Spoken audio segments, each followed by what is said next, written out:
Shalom Alaikum. Berjumpa lagi dengan saya pada perenungan hari ini tanggal 19 September 2023.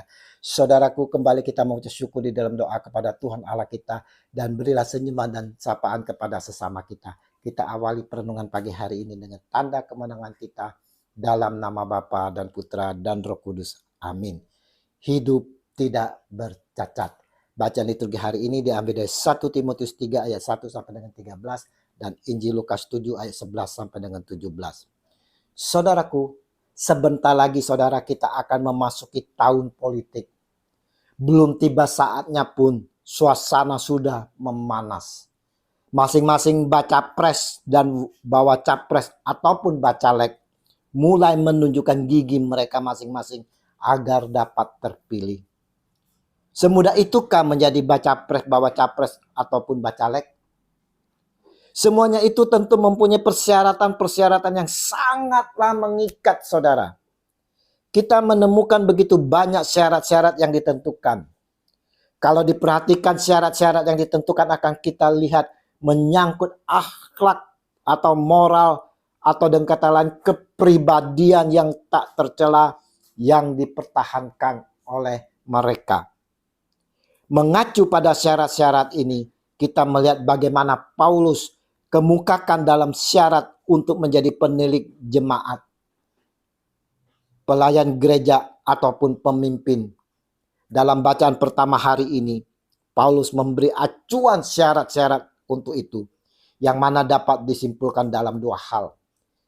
Syarat-syarat itu yang pertama saudara, yaitu menyangkut pribadi.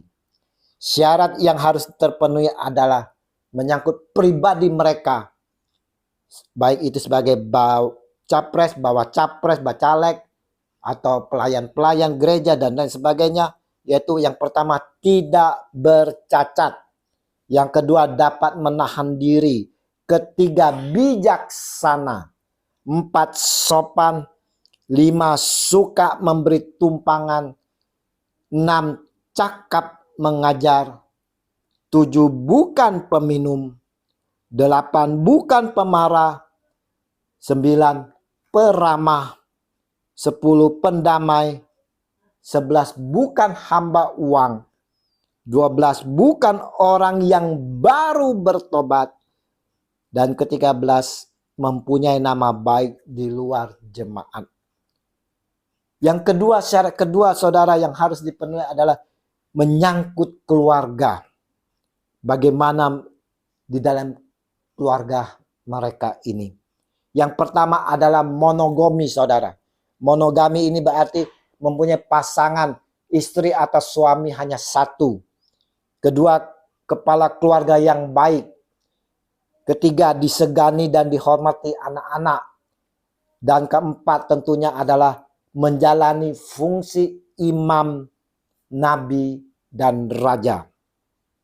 Nah, adakah pilihan kita untuk baca pres, bawa capres maupun bacalek termasuk kriteria di atas ini saudara? Ingat, jangan salah pilih. Bagaimana dengan pelayan-pelayan gereja? Hamba-hamba Tuhan. Sebagai pelayan gereja, termasukkah kita kriteria-kriteria di atas? Bagaimana di dalam diri kita saudara? Kita harus cek. Kita harus merefleksi diri kita. Kriteria atau syarat yang dikemukakan Paulus di atas harus ada dalam diri mereka orang percaya. Baik di dalam rumah tangga, pernikahannya, hubungan antar komponen keluarga. Termasuk dalam menggereja. Paulus memahami seorang pemimpin jemaat harus terlebih dahulu teruji kepemimpinannya dalam hal kesetiaan kepada istri dan keluarganya. Dikatakan mereka juga harus diuji dahulu baru ditetapkan dalam pelayanan itu setelah ternyata mereka tak bercacat.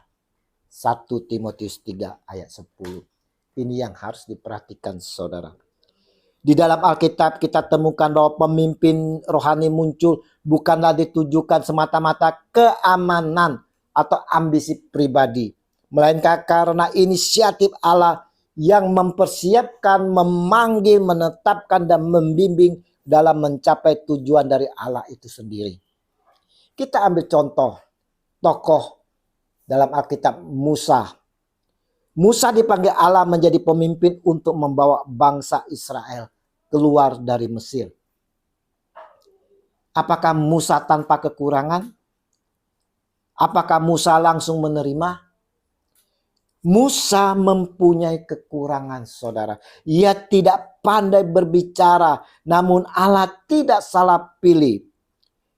Tak bercacat di sini yang dimaksud oleh Paulus bukan menitik beratkan kemampuan memimpin, mempunyai cacat fisik atau sebagainya, tapi lebih ditekankan pada kehidupan moral dan spiritualnya. Bagaimana pelayan-pelayan gereja masa kini? Apakah telah memiliki syarat yang dikemukakan Paulus di atas? Adakah mereka tidak bercacat? Bagaimana kepribadiannya, keluarganya? Ada yang mengatakan bahwa kita semua adalah juga pemimpin. Paling tidak memimpin diri kita sendiri.